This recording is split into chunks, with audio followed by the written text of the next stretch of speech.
最近这几年，台语愈来愈受到重视。不过，这台语发音准备标准，听老师安怎讲？老师是建议讲，这学台语罗马字是速度上紧，而且是上好的方式。新地的母语团体就特别邀请台语老师来教大家台语罗马字。老师就讲，这学这罗马字一点仔都袂困难。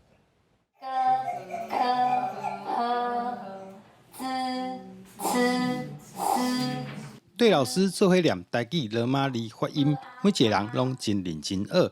学院内底大部分的人原底就会晓讲台语，专工来学台语罗马字，主要就是希望看有罗马拼音。咧讲台语的时，发音念法拢会当更较准确。有的时阵有一寡字我袂晓念，我就会去查嘛。毋过查了我听过了，我记的，可能过2天我阁袂记住。我若是学这台语罗马拼音了后，我呢得当做记录，安尼我用看的就知。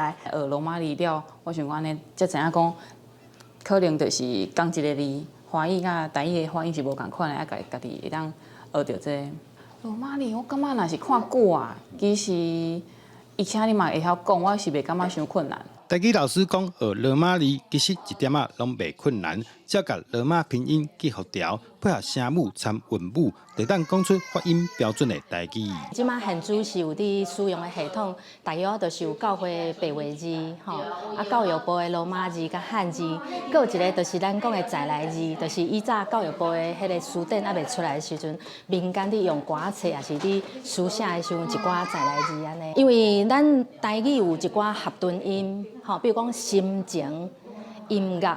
遮若唔知影合顿音，为个台语较无法熟手的人，伊就看罗马字就知影讲，有 M， 伊就是爱合顿。